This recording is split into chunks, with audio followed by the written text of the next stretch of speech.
الفضل YouTube channel میں آپ کا استقبال ہے۔ اس چینل پر روزانہ قرآن پاک کی ایک آیت تلاوت سماعت ترجمہ اور مختصر تشریح پیش کی جا رہی ہے۔ ویڈیو اپلوڈ ہونے پر نوٹیفیکیشن پانے کے لیے اس چینل کو سبسکرائب کریں اور بیل آئیکن ضرور دبائیں۔ السلام علیکم ورحمۃ اللہ وبرکاتہ۔ میرے دینی و ایمانی بھائیوں اور بہنوں، سورہ مائدہ آیت نمبر 23 پیش خدمت ہے۔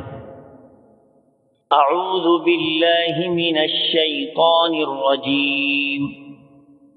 قال رجلان من الذين يخافون أنعم الله عليهم ادخلوا عليهم الباب فإذا دخلتموه فإنكم غالبون وعلى الله فتوكلوا إن كنتم مؤمنين۔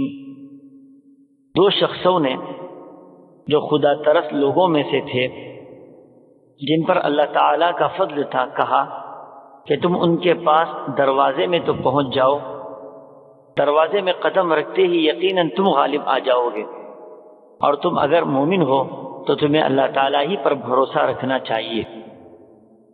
حضرات، ہر قوم و ملت کے اندر کچھ ایسے افراد ضرور ہوتے ہیں جن میں خدا کا خوف غالب رہتا ہے، اور وہ ہر وقت اپنی قوم کو اللہ کی نافرمانی سے بچانے کی کوشش کرتے ہیں، اور جہاں جہاں منکرات دیکھتے ہیں اس پر تنبیہ کرتے ہیں۔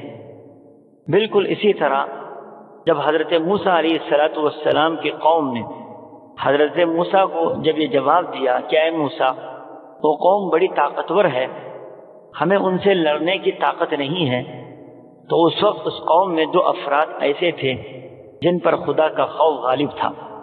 انہوں نے کہا کہ نبی کی باتوں پر یقین کرتے ہوئے خدا پر مکمل بھروسہ کرو اور ارض مقدسہ کے دروازے تک چلے جاؤ۔ جب تم دروازے تک چلے جاؤ گے تو یقیناً فتح تمہاری ہوگی اور اگلا مرحلہ بھی آسان کر دیا جائے گا۔ روایات میں آتا ہے کہ وہ دو افراد بنی اسرائیل کے 12 سرداروں میں سے تھے، جن کا تذکرہ پچھلی آیات میں آپ نے سنا تھا۔ یہ دو افراد ان قوموں کا جائزہ لے چکے تھے، مگر انہوں نے اپنی قوم کو ان کے حالات سے آگاہ نہیں کیا تھا۔